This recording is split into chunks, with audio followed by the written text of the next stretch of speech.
Hello everyone and welcome to the Culture Cast. I'm Chris Dasher and I'm joined by two good friends of mine. You have heard him several times on this podcast before, just a couple. One might even say he's a regular around here. My good friend, the host of the Projection Booth podcast, Mr. Mike White. Thanks for having me, Chris. Kuch Kuch Hota Hai. Yeah. And my other good friend, I will be appearing on his podcast, Wake Up Heavy, very soon. Oh, are you up for that? I am. I'm up for it. I'm down for it. On all fours even. Mark made me read like a 800-page book to be on his podcast once. You talking about his podcast or yours? His. It was crazy. Wow. Yeah. Yeah, Mark Begley. Hi, sexy. Get the fuck out. Oh, wow. Wasn't expecting that. You gotta watch the movie to figure out the context of that, though. So there's no way it could be taken out of context without watching the movie. On this episode, we are going to be talking about the final film of Indian Cinema Month. We are returning to the land of rom-coms with a look at another film featuring Shah, Rukh and Kajol. This one's not called DDLJ, it's called Kuch Kuch Hota Hai, which means something happens.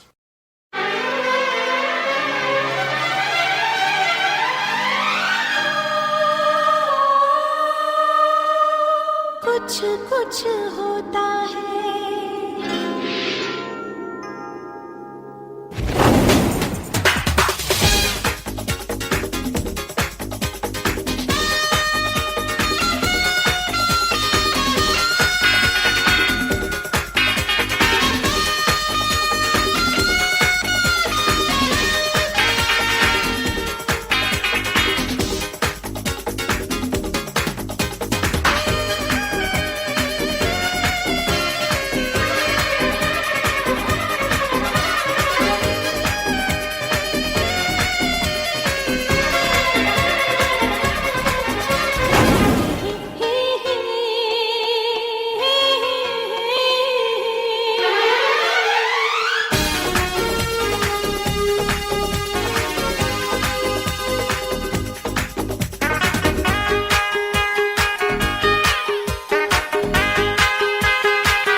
कुछ कुछ होता है राहुल तुम नहीं समझोगे कुछ कुछ होता है अंजलि तुम नहीं समझोगे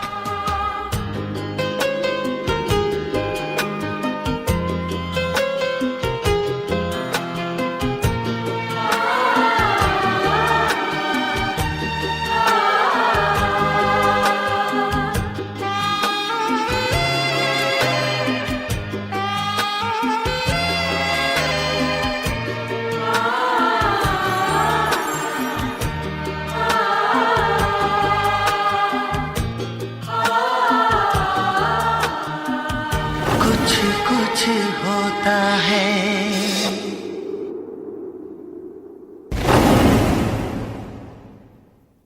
And it's true. Something happens. A lot of... nearly every day. Yes, literally all the time. So the film is directed by Karan Johar, produced by Yash Johar. It is written by Karan Johar as well. It stars Shah Rukh Khan, Kajol, Rani Mukherjee, and in a special cameo appearance, Mr. Salman Khan. And okay, so before we start this, I don't know if y'all looked too far into Salman Khan, but Salman Khan is a man whose career is marred with controversy. Namely, in the early 2000s, he ran 5 people over while he was drunk and killed one of them. Oops. Real Eric Red, huh? Yeah, and I think in around 2018, he was convicted in a poaching case and was sentenced to 5 years in prison, and he's currently out on bail. Wow. Oops.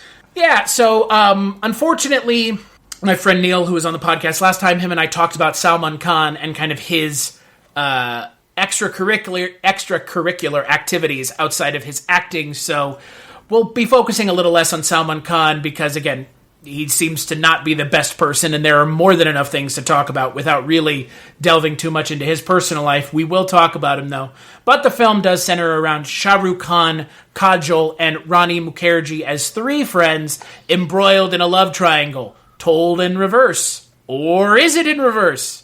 Maybe not, maybe so. Because this movie is nearly 4 hours long, will be in reverse, in the future, back and forth. Who knows? So I know neither one of y'all had seen this film before, so I won't ask you what you thought the first time you watched it. I'm going to start with you, Mark. What did you think of watching it?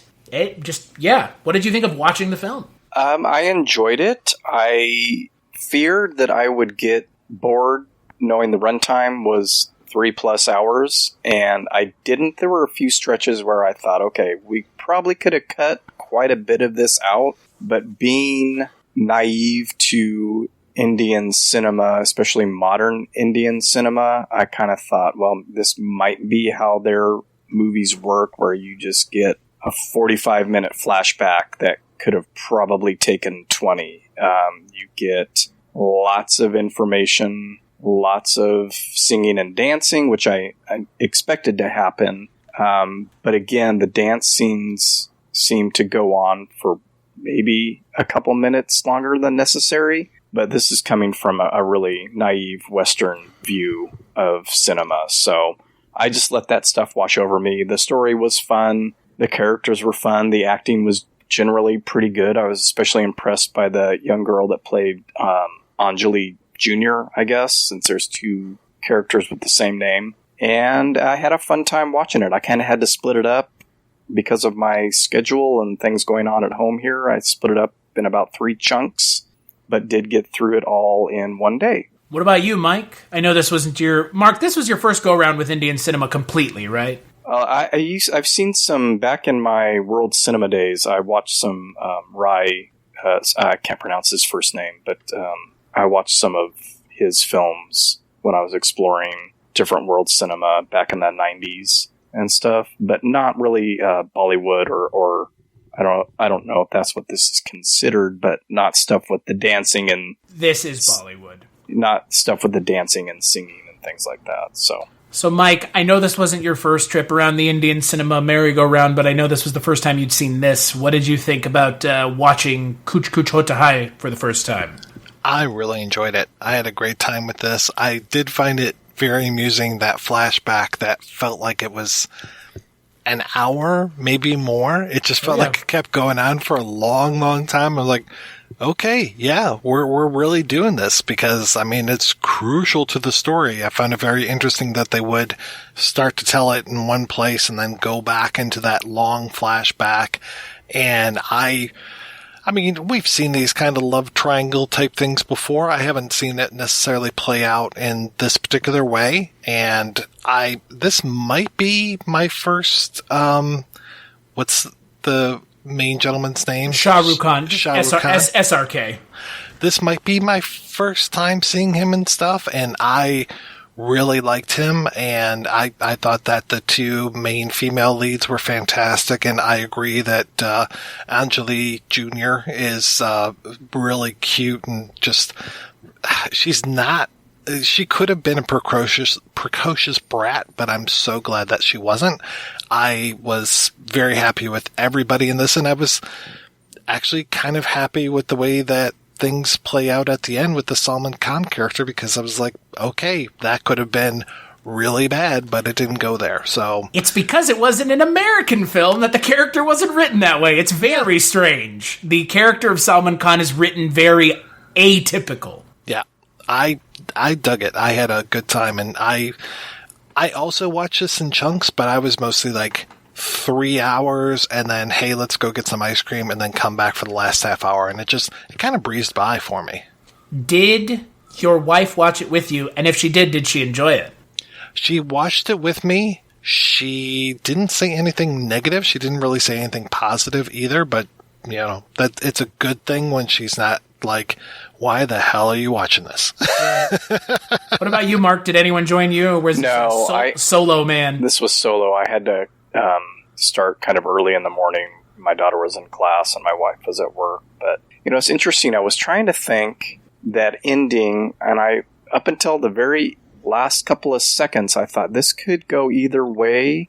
And I was almost expecting them to go the unexpected way and not have it be a happy ending without being too spoilery. I don't know how spoiler we're going to get. We're going to spoil the movie. I didn't think that Aman would hand hand off Anjali to Rahul, and then it made me think, oh, this is kind of like Bill Pullman in When Harry Met Sally. Like, oh, okay, I can tell you're not really in love with me, and I want you to be happy. And it's like, most guys are not going to react that way. So it sort of had a...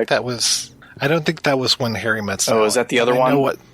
Was that Sleepless in Seattle? Oh, Sleepless in Seattle, yes, thank you. Okay. Sorry. No problem. I haven't seen either, so I couldn't make that's what I was thinking. I have stayed... I mean, that's the funny thing. I have seen more Indian cinema rom-coms now than I have seen American ones. Because I have a pretty strong aversion to American ones because, like you guys just kind of mentioned, they are very samey. They all traffic in the same things. For the most part, there are some that break the mold, obviously. I don't want a blanket statement. But most of them, especially the poorly written ones, especially the ones that are made quickly with, Gerard Butler or Katherine Heigl, maybe. But, I've seen several Indian cinema rom-coms now. This one is fun. I think this one has some pacing problems, namely in the back hour and a half. There are some spots where it's like they introduced the characters into a scenario way too early, and we're like, whoa, what can we do now? And we'll get to that when we get to it. But to both of your points, it is a lot of fun. It has some good music. I don't think the music is entirely as memorable as I was hoping it would be, given... Again, I'm coming at this from a different direction, and I'm glad neither one of you watched DDLJ, because I think if you had watched DDLJ, you probably would have liked it more than this, because I think it's a better film overall, and I don't want to harp on this too much because they are two different films, but at the same time, they have the two same leads, and they actually have a lot of actors in both films. The woman who plays SRK's mother in this film plays Kajol's mother in the other film, and the guy who plays... SRK's wife, who passes away, her father plays his father in DDLJ. So there's ostensibly four actors in these films that are in both movies, playing similar roles. That notwithstanding, like I said, don't want to harp about DDLJ too much. DDLJ is a damn near perfect film. It is a fantastic movie. Y'all should both watch it if you enjoyed this. DDLJ, I think, is a better film, but that out of the way... The things I like about this movie are that it has quiet moments that DDLJ doesn't have, and it deals with some themes that DDLJ doesn't. DDLJ is a love story about SRK and Kajol being star-crossed lovers from different sides of the track. He's kind of a progressive Indian. She comes from a conservative family. You can kind of see where that story will take you. This story is very different. Like you mentioned, Mike, it's told in flashback, but not really, but it is, but it isn't. It tells a flashback, but then it gets right back to the main story, I think, is kind of the more important part of this movie. But like you said, they have to tell this hour-long flashback to set up the movie, ostensibly. It's very strange. The movie doesn't start for like an hour. It really doesn't. Like, the movie itself has to get the flashback out of the way. And I think that the film suffers because of it, because it tells it should have taken the flashback and broken it up. A little bit. Yeah. It didn't need to do an hour-long flashback because while, like you said, Mike, it is important, it does kind of stall the momentum of the movie. Yeah, I kind of expected it to do that, and it never did, and I thought, okay, how long is this going to be? Because we get the idea pretty quickly. Anjali Sr., the older Anjali, that's obviously who the daughter was named after. Get it? There's going to be... you kind of know what's going to happen because he's married to someone else when the movie starts. Tatina, she passes away shortly after childbirth. They name their daughter Anjali. Mom leaves Anjali Jr. the letters. So you get the idea. There's going to be a love triangle. I guess the kind of novelty of it is that they don't really realize that they're in love with each other for the longest time. And... but yeah, I think breaking it up would have helped with the pacing because it was a very extended flashback. And I thought, okay, this is supposed to all be in the letter that Anjali is reading. That's a really long letter. It's a long She letter. rolls up her parchment tome that's like 12 feet long. And I hate to be that guy, the goofs guy, IMDb goofs, but it annoyed me when during one shot when she turned the paper over and the backside was blank, and then the next shot there was writing all over it. That just drove me crazy. So I just had to get that. Cinema Sins with Mark Begley. 15 things wrong about Kuch Kuch Hota Hai. I will say one of the things that did irk me a little bit about the movie, and I think it's just kind of a rom-com thing, and this is not isolated to Kuch Kuch Hota Hai. We know the characters are going to end up together, and like at some point you gotta stop stalling. And this movie takes stalling to a whole new level. It stalls until the last 5 minutes of the movie. And it's played for the suspense and the drama. I get it. We all understand why they did it. But it's a little much because they do it so much. Because you have SRK's character show up at this summer camp like 10 minutes after his daughter is there. And he should not have been there that quickly. He did not, and how do I know this? Because when he is there, it's just music act after music act after music act with no purpose. Right. And it feels very backloaded with music. There's not music there's a couple music tracks, but the early ones are not much of anything to get excited about.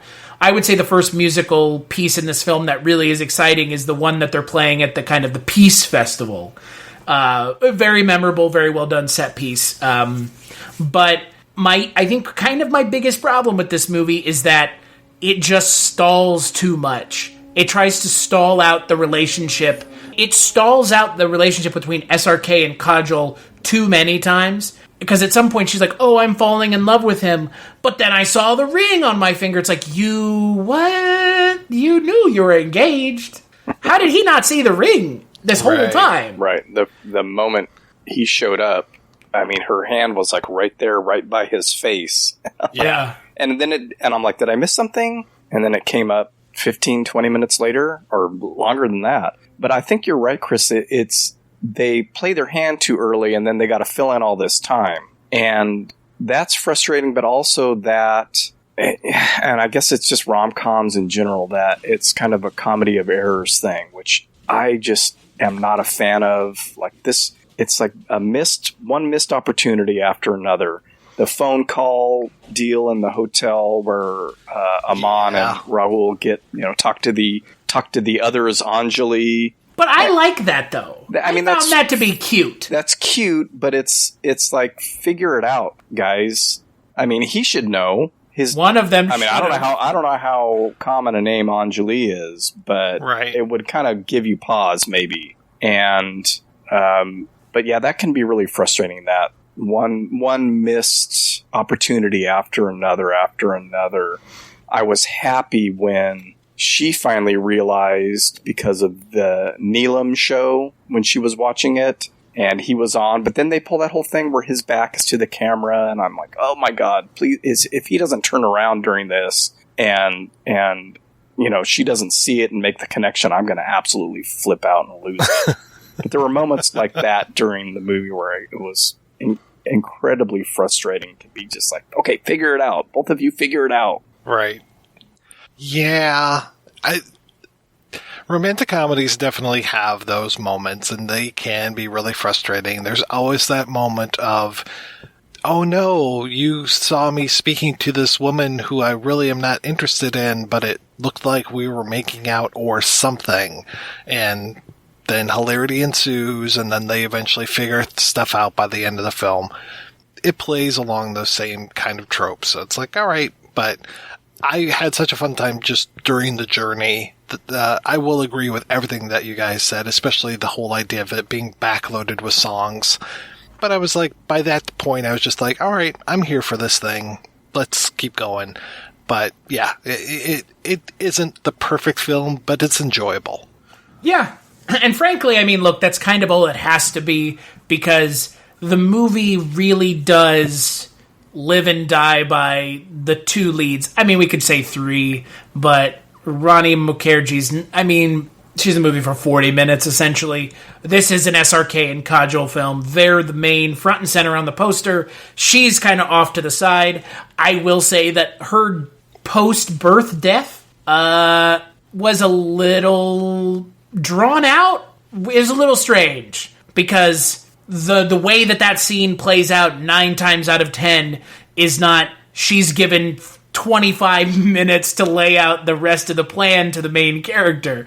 Normally it's like, well, your wife passed away in childbirth. So it felt like, again, a little bit of like trying to have it both ways. We want to have it impactful that his wife passes away, but at the same time, she needs to set the balls in motion for what comes 8 years later.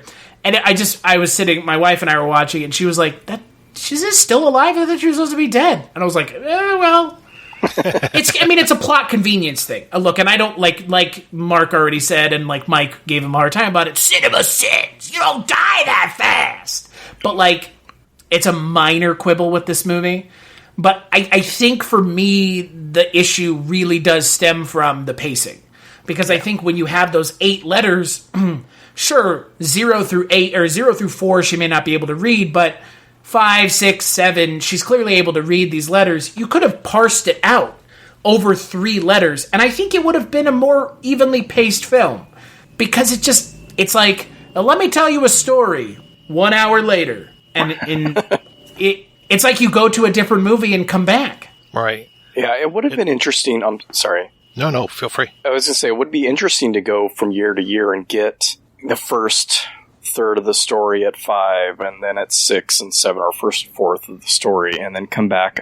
That would require, though, having multiple actresses, at least for, maybe 4 and 5 and 6 and 7. Although they didn't do that with the other characters. They kind of pulled a Five Bloods thing and had Raul and Anjali just play themselves in college, I say with air quotes. Well, Kajol has that wig on. Yeah, she has a wig on, but I liked it when he was just him in college, I don't know, 10, however many years prior. And I thought, I love it when they do that, when movies do that. It's like, let's, no makeup. We're not going to make him look younger. It's just the same guy, don't worry about it. But the whole, and I said college with air quotes because it seemed more like high school to me.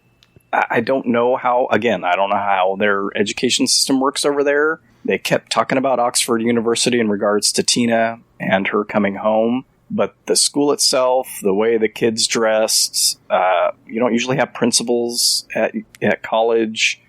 It looked like 90210 to me.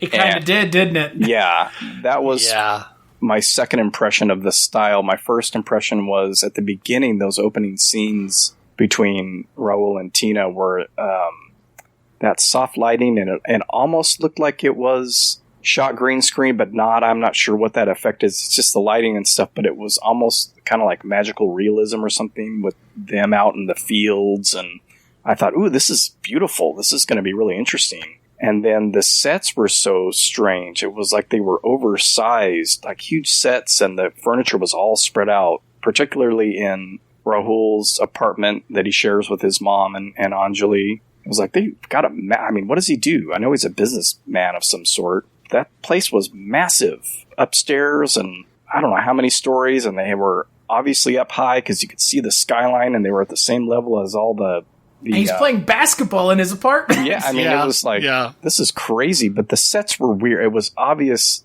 sets, and I kind of like that sometimes when things are set bound, not like stage bound, but set bound. Like, this is not reality, and don't really take it as such.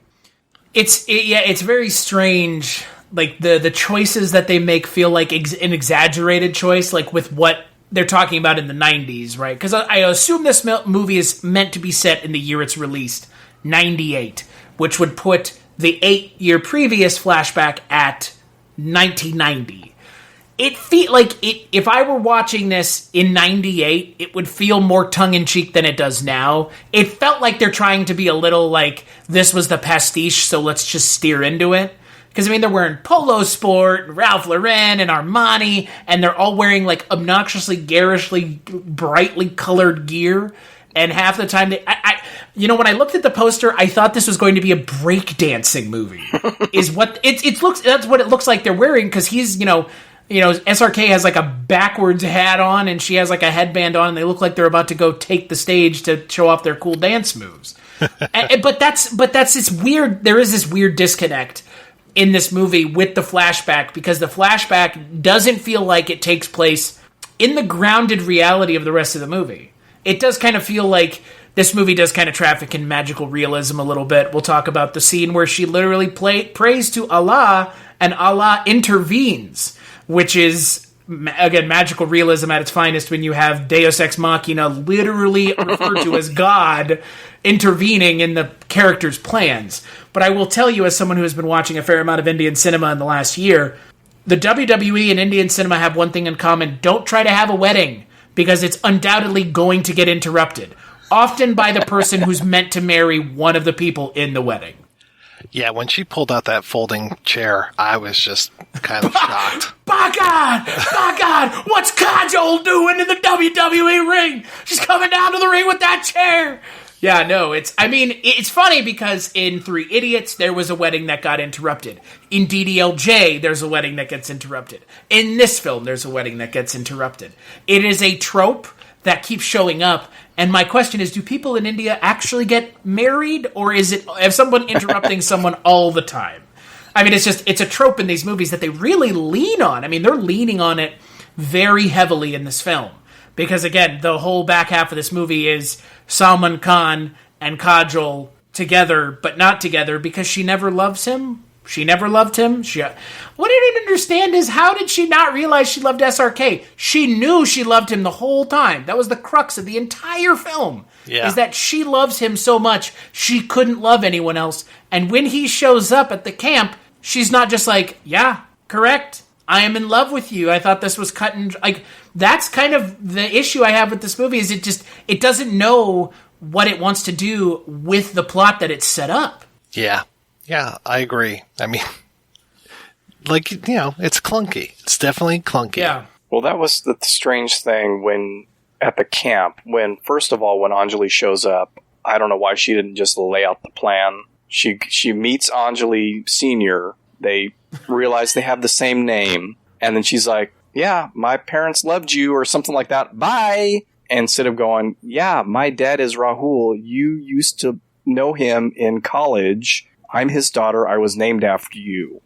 Hi, come marry my dad. It was like evasive. She was being evasive and cute and trying to set it up instead of just saying, hey, I was named after you. I know who you are.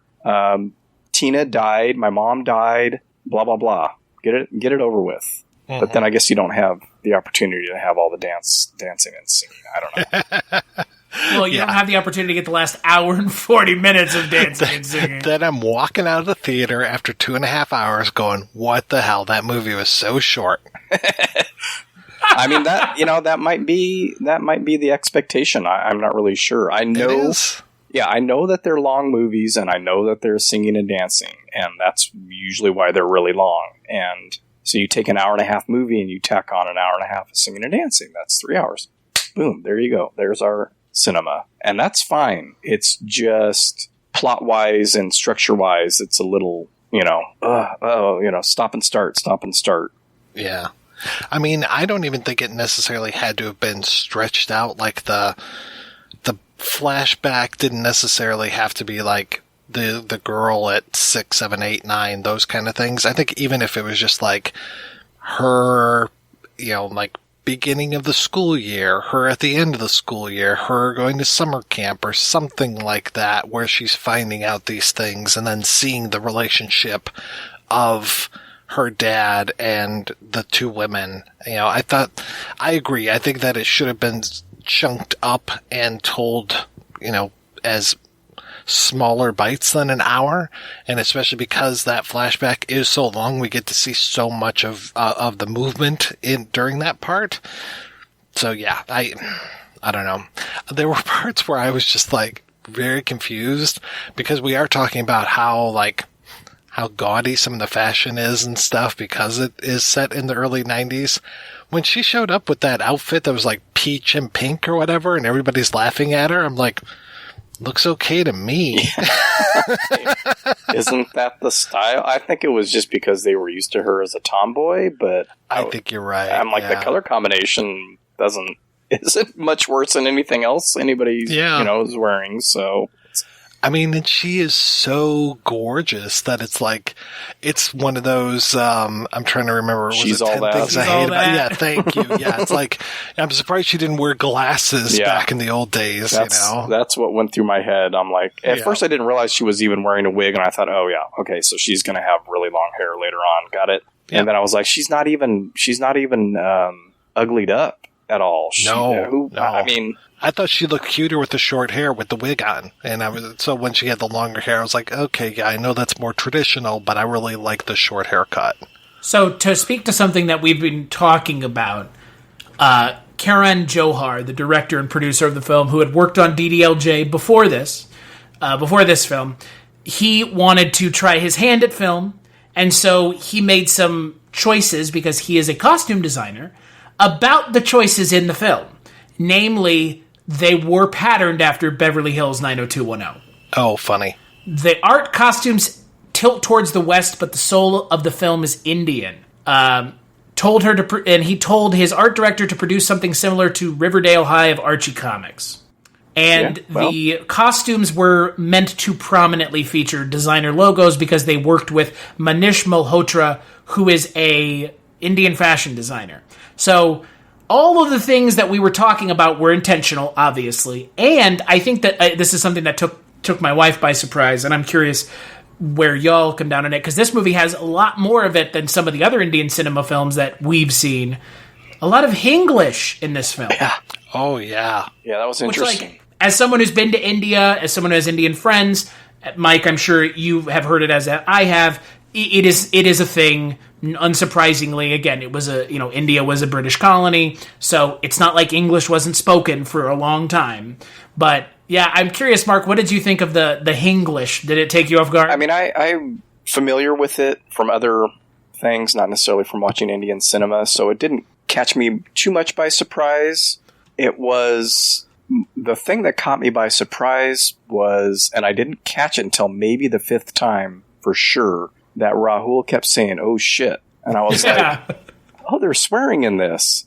And that was like the only thing. It was, and as far as colloquialisms go over there, I don't know if that's a popular thing that they've latched onto, but it was amusing to me because at first I wasn't sure. There was no subtitle for it, but it could have just been like a just a oh shush or oh whatever. And then I think the third or fourth time I was like, oh yeah, he's saying oh shit. That's interesting. What's the etymology of that for them? But the English stuff didn't. I'm trying to think of it. There's a movie.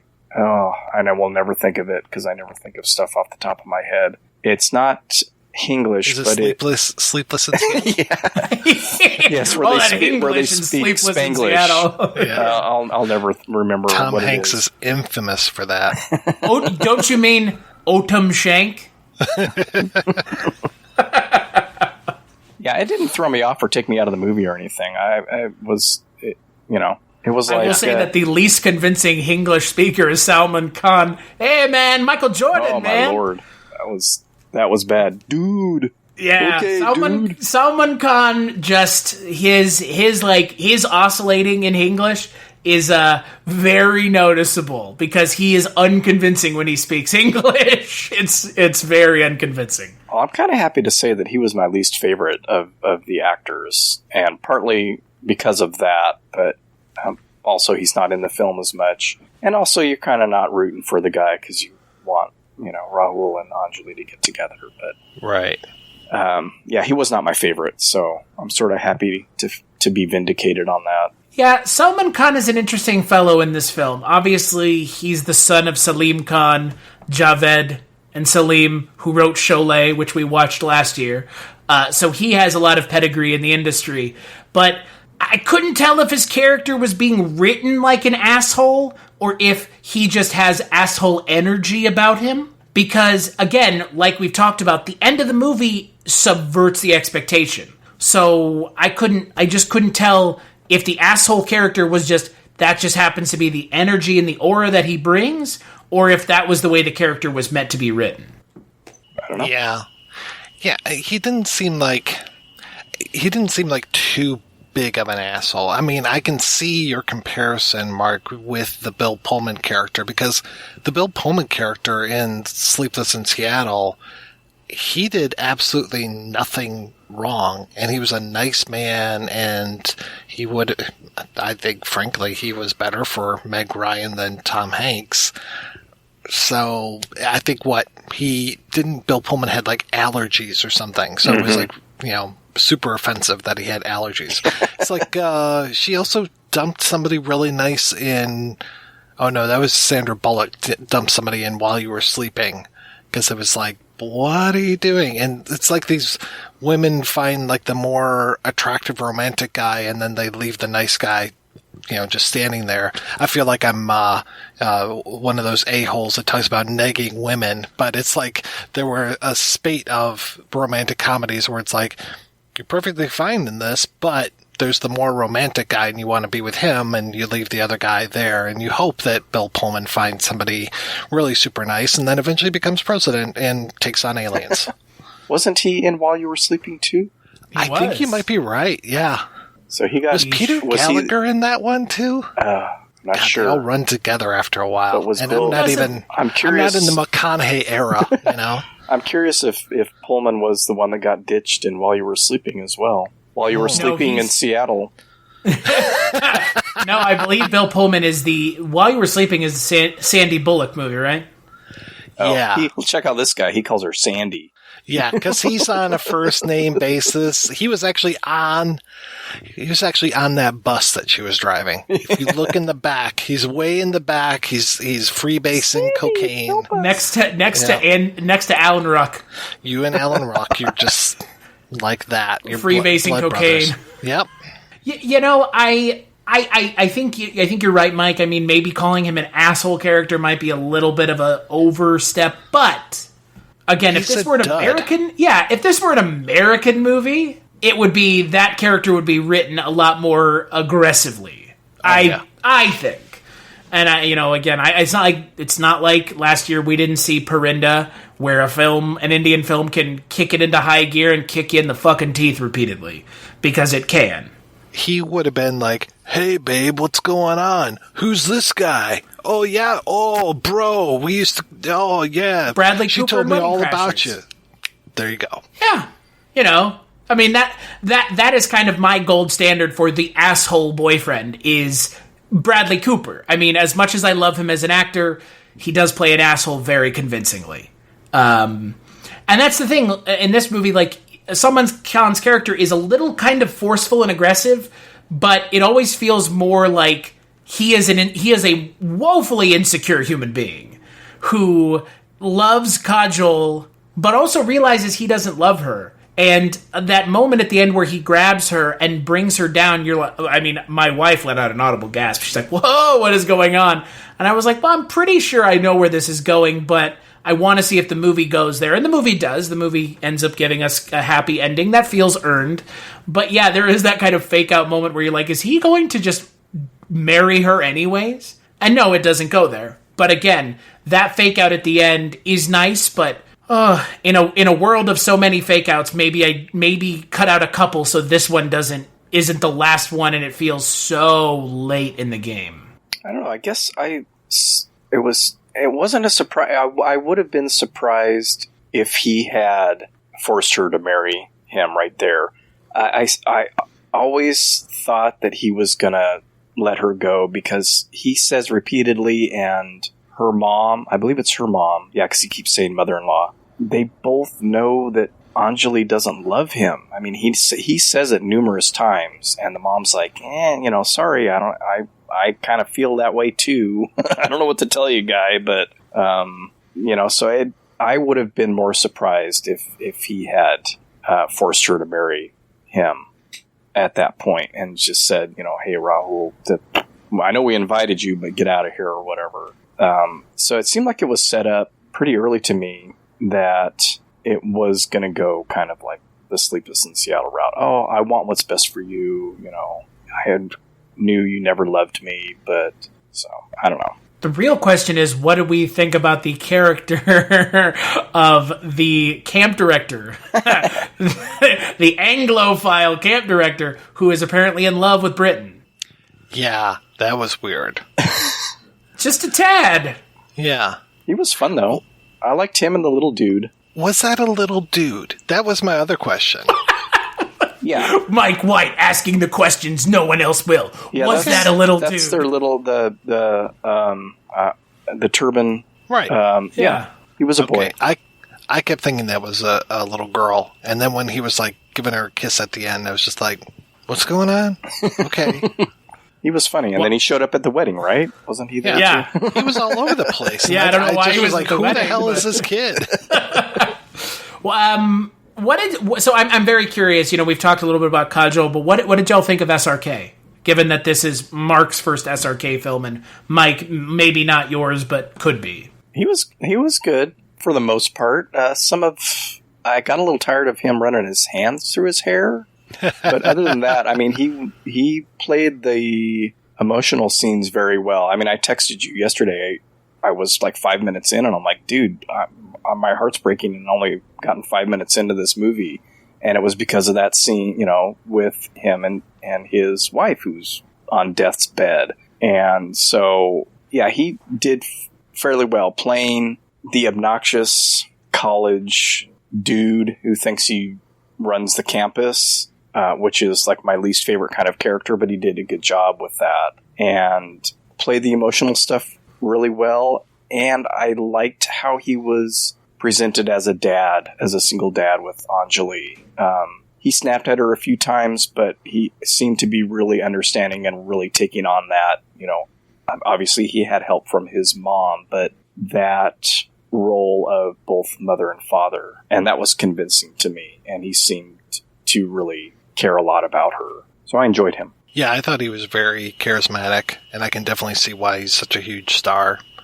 So I was with the guy. He can't play basketball for shit, but other than that, I was like, why did they pick basketball for these two to compete in? Because neither of them can play worth a spit. Yeah, that was pretty bad. I guess it had to be a one-on-one type of game. Probably should have gone with soccer, though, so that's yeah, well, at least it wasn't cricket. Yeah. At least we can understand soccer. Hey, I've seen a cricket movie this month. I would probably understand cricket more now than I did a year ago. So, well, that's good. But to be fair, you can't play cricket with just two people. Right. There's no you can try, but you will not get very far. That's a sticky wicket. Yeah. You know what? I was talking with one of my friends this afternoon, and I didn't realize this because I haven't gone very far back into his filmography, but Shah Rukh Khan actually got his start playing villains in films. I could see that. I could see it too, because all it takes is a little tweak, right? I mean, like Mark, you said, you see it in this movie a little bit. You see that he can bring that intensity to the scenes, and I would be really curious to see, there's a couple movies that he's known for, Bazigar, Dar, and Anjam. He made them in 93, 93, and 94. And those were kind of the movies that put him on the map.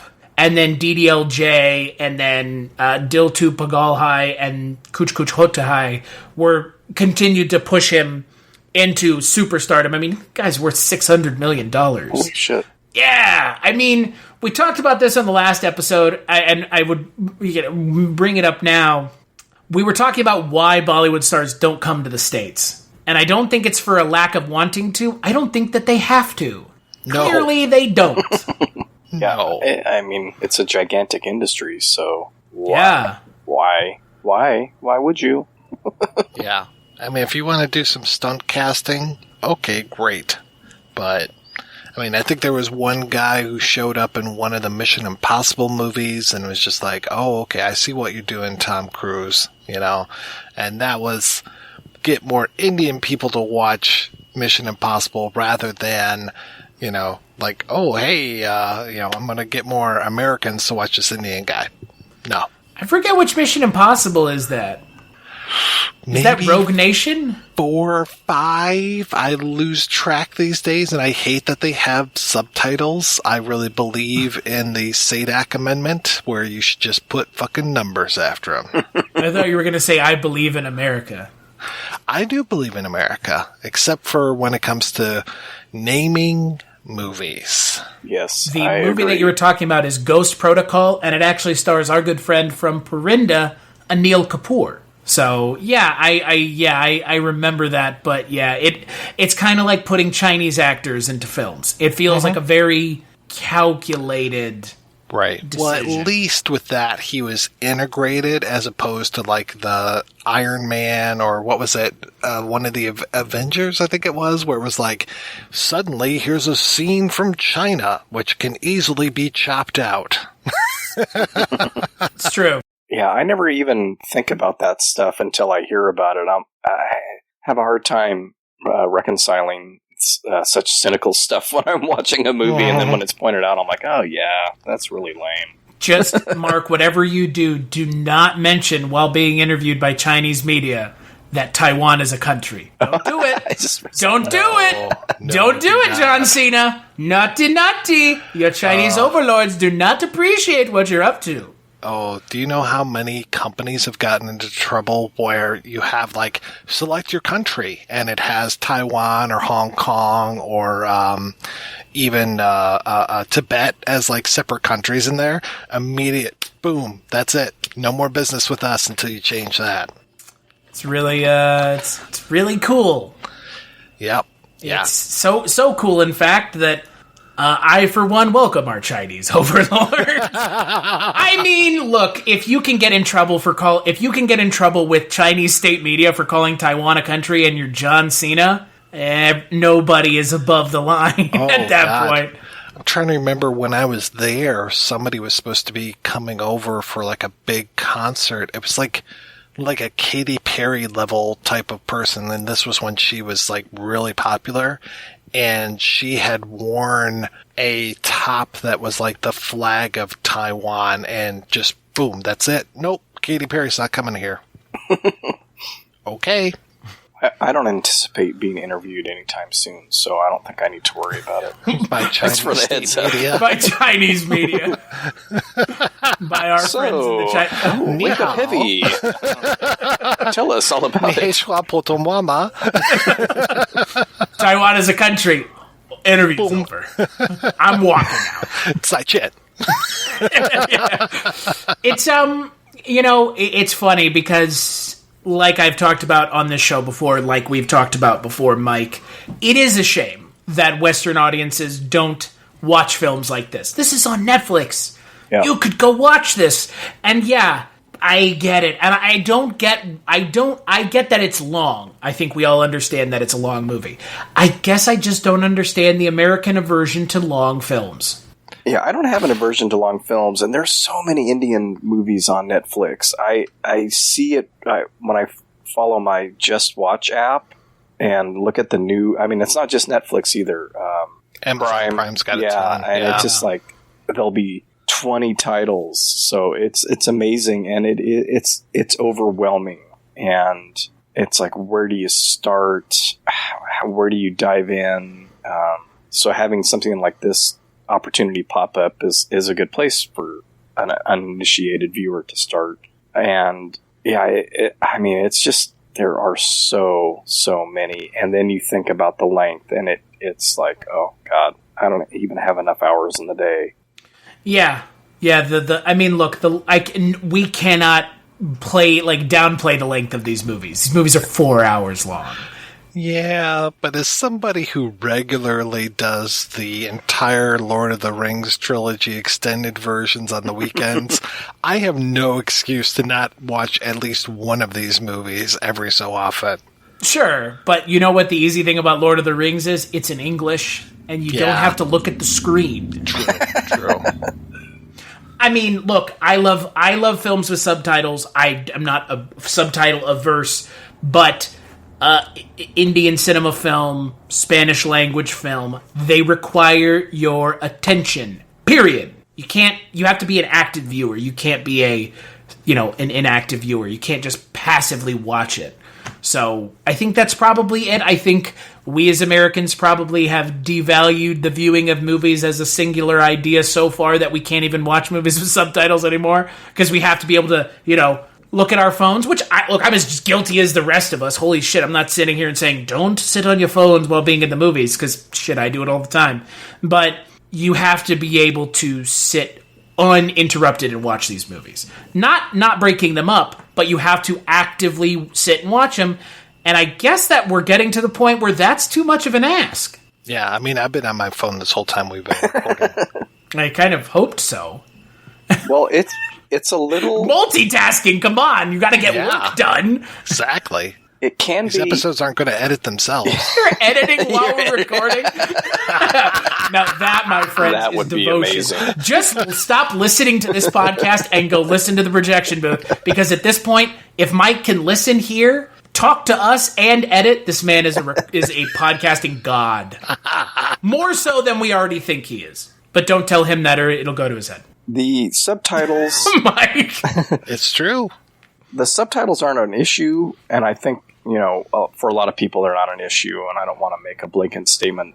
There are a lot of people that it is an issue for, but I think for the most part, the people that are going to listen to your show and Mike's show and maybe even my show aren't going to have a problem with that. It can become a little much, though, when it's 3 hours long and you're a little straining on the eyes to kind of be, because you're going up and down. Your eyes are going up and down the whole time to catch as much of the visuals as you can while reading the text and understanding what they're saying. I felt that, like, after that first hour and a half of the movie, I thought, boy, this is a little bit of an eye strain for me. And that was, I think, when I took my first break and went and did some other stuff. So, and they're talking and singing a lot. It's not like maybe a spaghetti western, which would be subtitled, but a movie where there isn't loads and loads of dialogue. Be subtitled, but Sholay is an Indian western, and maybe there's not a fair as amount much of singing and dancing in that movie. But there's a lot to read.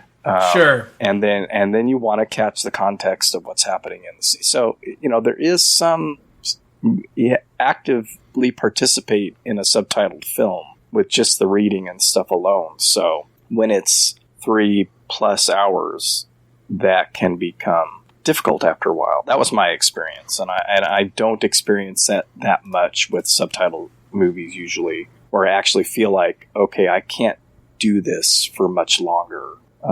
So not that that's an excuse for anybody not to watch a movie like this, but it's maybe harder to sit completely in a 3-hour chunk or a 4-hour chunk with subtitles. Well, and I think, again, the thing that we don't have built into this that they would have had when they were watching it, as they do during many Indian films that they show in theaters, there is an intermission. So there is a moment to get up, to go take a break. I mean, I would almost go as far as to say that the best comparison for Indian cinema is not cinema as much as it is a stage play. It feels very theatrical, not as in film, but in stage, especially in the length. If you were to go and see a Broadway play, it would probably clock in 3.5 hours. We've all seen Broadway productions, maybe not on Broadway, but we've seen Phantom, Cats, not Cats the movie. Run, don't walk away from that fucking nightmare. But I think that's probably a more apt comparison, really, because again, there's music. You feel like you have taken a journey with these characters. These characters are given a lot of characterization. They're given a lot of time to grow. We talk a lot about in American cinema, like sequels, right? And we'll find out more in the next movie. I don't need to see anything else with these characters. And it's not because I've seen 4 hours. It's because Karan Johar said, I'm telling you a story completely. I'm not leaving a stone unturned. And does that add to the film's almost 4 hour runtime? Sure, but you know what it doesn't do? It doesn't make me want more or less. It feels, maybe less, sure, but it doesn't feel like I don't know these characters. I don't understand these characters' motivations, and it's none of that. I understand these characters because they give the characters time to breathe.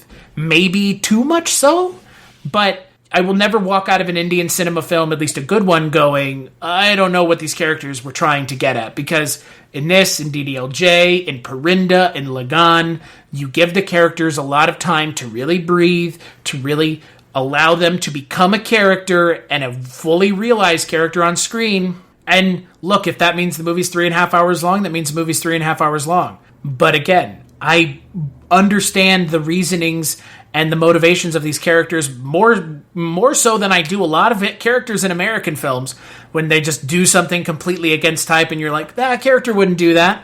It's like, that's just lazy writing. Sure, I'm sure there's tons of lazy writing in Indian cinema. This is not one of those films, though, at all. I got confused at the beginning on the timeline, and I had to remind myself of when the movie was made because I thought that when they first introduced Anjali Jr., that she was a little YouTuber.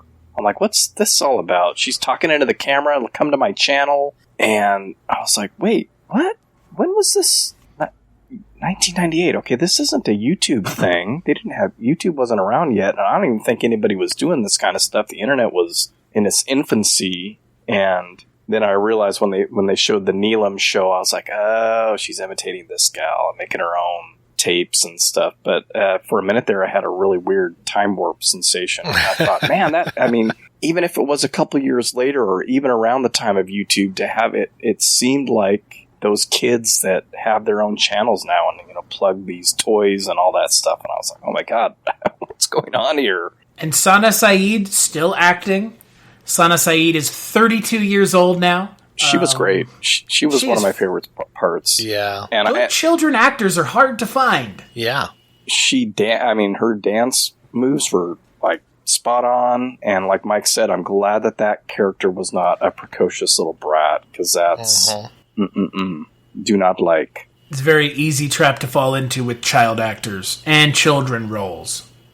Just kind of in general, it would seem. I mean, the joke that I always make is, man, I really love The Mummy. They really stunk it up in the second one with that kid, didn't they? Yeah. And it's like children actors, especially in Western cinema, are not viewed very positively. And when they do a good job, everybody's like, whoa, kid actors are great. And it's like, really? One of these things is not like the other, because this one's good and the others aren't. I mean, it's just kind of a fact that it would seem that most directors follow and stick to the age-old adage of don't work with kids and don't work with animals, and if you're forced to work with either, apparently you can't get very good performances out of them, which I understand for a number of reasons, but yeah, Karan Johar's ability to get a fantastic performance out of Sana Saeed really carries the later half of this movie, because she's featured a lot more prominently once we get out of the flashback than she is obviously in the flashback when she doesn't exist, so I think overall, you can't go wrong watching this movie, but you could just watch DDLJ instead. Why didn't you have us watch that for the show then? Because I watched it last year. Oh, would you like for me to assign you 2 movies to watch that are both 3.5 hours long? I've had worse. Mike, you have done worse to yourself. I'm on hour, 7 of Planet of the Apes stuff, and I'm only halfway through. The real question is, what hour is Richard on? Hour 0? 1. Yeah. Hour 1? Oh, Lord. We'll never miss an opportunity to bring up our dear friend Richard, who will someday realize what it truly takes to be on an episode of The Projection Booth. He'll be finding out very quickly, in fact. That'll be good. Sunday. Oh, God, in like a couple days. Yeah. Oh, boy. Well, I look forward to listening to that episode.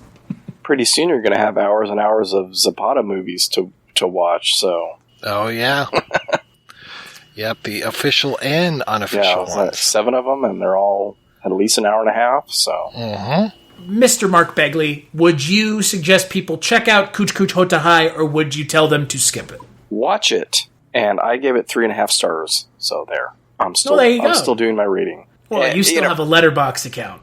It, could have been trimmed in spots. And I think just, in general, just the songs don't need to be as long. And again, this is speaking just from my narrow viewpoint, and people can boo and hiss if they want to, but I don't think all of the songs needed to be 5 or 10 minutes long. So that's where I lost half a star. And I think you would probably be, no pun intended, singing a different tune if I didn't find the songs memorable. There was a couple of catchy things. I was humming all day yesterday. The main song that gets repeated throughout the Something Happens song. I did find the literal title song. I kept humming it. My daughter was like, "What are you doing?" It was funny. There was that moment when they're at camp and they were doing like weird charades, and at one point the theme for this music starts playing, and I'm just like, I know this song. What the hell's going on here? Like all of a sudden, like, you know, the floodgates open, and I was like, oh, this is from Rangeela. And then luckily they're like, this is Rangeela. And I'm like, I don't know what they're necessarily doing here, because it seems, like I said, it should be charades, but then music starts playing. So I'm like, all right. Yeah, I guess that's a little bit of that magical realism kind of. Yeah. Very, just in little spots, because I was confused by that. I'm like, there's music. Who all's hearing the music? Right. Apparently everyone. And I don't know why it was so tough for him to say I love you in charades, but he managed to do it. However, he did it. I just did it. He just played a piano with his fingers in the air, and it started. He needed that little dude to help him out. Yeah. Watch it. And I also say 3.5 stars. Wow. So busting there. my balls, huh? Yeah. So there, Chris. Good. Take it. Suck it. Now Tell I have me to I change can't. all the links to the culturecast.com. Is that a... Oh, God. Or culture... No. I'm so sorry. No, you're fine. No, you're fine. It's still on there. It's still being hosted on there. It's not going anywhere. All right. Well, you could just direct him to culturecast.com, because that just points him at the RSS feed, so... Look, I don't want to be the only one posting on a website. It gets really old to be the only person creating content for a website. So, what do you think I do? Yeah, well, but what I'm getting at is a little different, because you never had 15 people underneath you at one point working with you. Well, I've had 15 people underneath me, but not working for me. Whoa! Working on you is what you're saying. Let's just say that the frat parties were kind of crazy. Wow, freaky. What the hell we gonna do, you moron? Thanks, Doug Kenny. I would say watch it. I mean, again, I've spoke a little bit about DDLJ, and I think this is a fun kind of companion piece. It does shake up Kajol and SRK's roles. It adds in that little bit of a love triangle. There is one in DDLJ, but it's a different expectation. This is kind of a little bit more of a quiet piece in some ways, and it talks about grief and loss. It doesn't really touch on them as much as maybe it could have or maybe it should have. But it's a fun movie, and yeah, look, SRK and Kajol are always great together. There's a reason they've been in so many movies together. There's a reason my friend Neil thought that they were married in real life. Because again, their charisma and their chemistry is so believable. It's just kind of, SRK feels like he's just effortless, right? He just feels like a cool guy. He's always cool. He's a cool dude. And she seems cool. Kajol seems cool as well. So you want to take this journey with their characters, and you want to see them end up happy at the end. And of course, they will. Because this is not Parinda, and they don't get murdered in their beds. Mercilessly. God. Well, I guess I won't be watching that one. That was rough. It's a good one. It is a good one, but it is a kick to the teeth. Spoilers, sure. Well, that takes place during the 5.5-hour flashback. That's true. I need a movie. Is there a spin-off of Principal Malhotra and Miss Braganza? Because I need to see that movie. Where did she go? She showed up at the very end with a gray streak with her poltergeist's mom, gray streak in her hair. I didn't even notice her at the end. Yeah, they were all at the wedding. Huh. They danced briefly. I loved that scene with him when she calls and he's in bed and upside down, and then he wakes up and his eye mask is on his feet, and he was kind of twiddling with it on his feet. That actor is absolutely fantastic. He's Anupam Kher is, he's great. He adds, again, this movie's pretty funny, so he adds a little bit of a comedic spin to that role that I think it definitely needs to help kind of keep the film out of the going into the melancholy, because it kind of verges on it. I think that's why I think that's why I liked him and the camp instructor guy, because that needed a little bit of a break from the back and forth with the love triangle. Yeah. So, Indian Cinema Month is now completed at the Culture Cast. I would like to cover these movies again in the future, maybe before next year, but we'll be doing this again next year because, again, this is a genre, a version of film that I really gravitate towards. And again, I think we as Westerners don't have enough exposure to Indian cinema, and I would love to give myself a reason to watch these movies as opposed to just for fun, because I haven't watched a whole lot of Indian cinema films in the last year, even though I told myself I would, which is unfortunate, but that's just kind of the way it goes in the life of movie podcasters. So, on that note, let's take a break and we'll play a preview for the first Culture Cast of Just by Our June.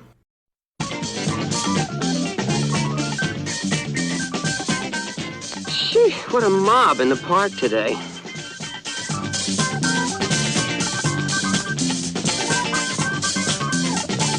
I worked the Head Start for free last summer. Black kids are so much groovier. I ain't no jive-ass black nigger, honey.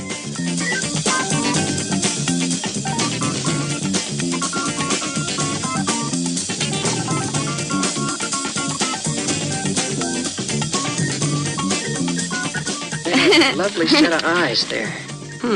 4 in bed. That's a kick I haven't tried yet.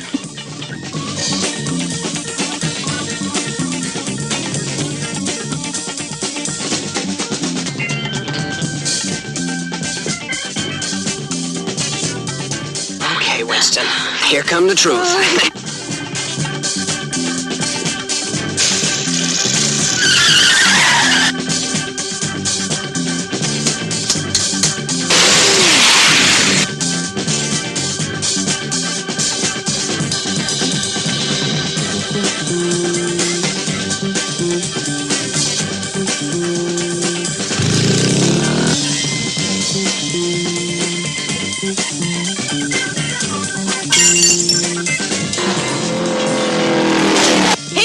Keeps the bosses in power? Would you like to see a picture of my kids?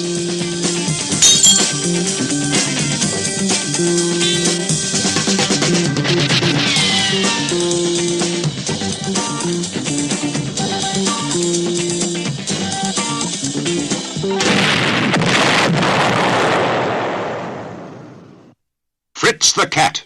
He's coming your way at this cinema. That's right, on the first Culture Cast of Just by Our June, we're going to be talking about Fritz the Cat. Hey, I'm on that episode. Hey, I've never seen it. Hey, I was not allowed to see that movie when my parents took me to see it at the drive-in. I was less than 2 years old. I think I saw it. I think I saw it for the first time last year. How do you remember not being able to see it at less than 2 years old? My mom told me about it. Oh, gotcha. Yeah. She said, yeah, they turned us away. You were asleep in the back seat. What? You were a baby. And they wouldn't let us in because there was a minor in the car. Who has no comprehension of what's going on. Whatever. Exactly. I think I saw it finally when I was in college. Though I do remember at one point in high school, one of my teachers was asking if you could be a cartoon character, who would you be? And I said, Fritz the Cat. And he proceeded to hit me with a book, but in a loving way. But because he was the only person who knew who Fritz the Cat was, aside from myself. You should have said Heathcliff. No. Who doesn't love Heathcliff, right? Rip off Garfield. Oh, boy. Well, hey, Fritz the Cat's getting a re-release this summer, courtesy of Scorpion Releasing, so that's fun. So we'll be covering that. We'll be joined by Mike and Jess and someone who has never been on the podcast before, but him and I were on the projection booth talking about Bill and Ted's Excellent Adventure, Josh Stewart. So I'm excited that he's going to join us to talk about a film about a cat that's rated X, I guess. You're going to talk about the sequel, too? Just the one, but I guess we could talk about the sequel. Is it worth talking about? I'm going to watch the sequel. I've never seen it, so it'll be new ground for me. Is there cat penis in this movie? I don't remember. I remember there being a lot of, like, moving butts kind of thing. Like, we are having sex because our butts are moving. Yeah, and animal boobies. So Howard the Duck. Yeah, kind of. I guess so. But with nipples. Yeah. That's fair. So until then, where can people find you, Mr. Mark Begley? What's going on at the Wake Up Heavy podcast? Well, I kind of inadvertently took a break in May, so there's nothing new.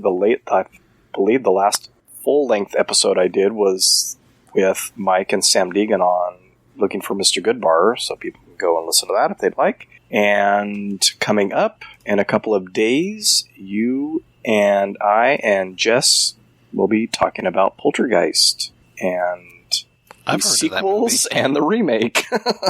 That's 4 Poltergeist movies because Mark goes, hey, are we talking about the remake? And my response was, nope, but we are now.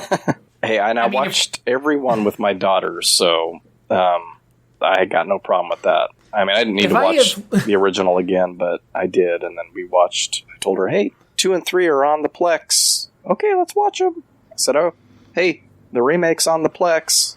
You want to watch it? Okay. So. And if having Mike White be my mentor up the mountain of podcasting has taught me anything, if you're going to watch one movie, you better watch all of the fucking movies, too. You might as well watch 4.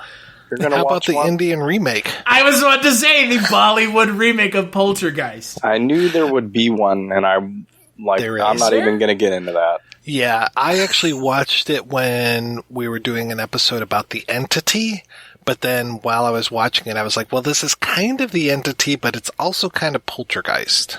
Was Barry Taff in the Indian version of The Entity film? Not that I'm aware of, but I think that little lady, Zelda Rubinstein? Zelda Rubinstein, I think she was in there. She does like a whole song and dance number, too. It's pretty great. What is the Indian cinema version of Poltergeist? But not the title, but is it any good, is the question. It was okay. Because there's an Indian cinema version of Jaws called Aatank. There's also an Indian version of Nightmare on Elm Street called Mahakal. It's nuts. It's wild. And the Jaws movie, Mr. Begley, is like if a Indian cinema movie just happened to have Jaws in it. It's like Jaws is secondary to, and then the shark Bruce comes out of the water and he's doing. No, it's just a very strange film because the Jaws shark is almost secondary to everything that's going on in the film. Cool. But I'm looking forward to being on your podcast. But the real question that is on everyone's mind, though it's on the tip of everyone's tongue, is what is going on at the Projection Booth podcast?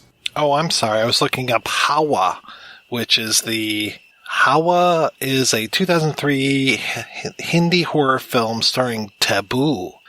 The film is an unofficial remake of the 1983 American horror film The Entity. So, just so you know. Oh, and then it was later dubbed into Telugu. So it was dubbed. It wasn't remade as a Telugu film. What's going on at the Projection Booth? Well, we are talking about coming up in June, we're going to be talking about sci-fi films like crazy. So tackling some big names. We mentioned Planet of the Apes earlier, so get to talk about that. Empire Strikes Back, Close Encounters. We're talking about some heavy hitters. Nice. So maybe we'll get those numbers up after having just talked about a fairly obscure Russian and Greek film. I can't wonder what is more shocking, that you're trying to get the numbers up or the numbers weren't there for a Greek and Russian film.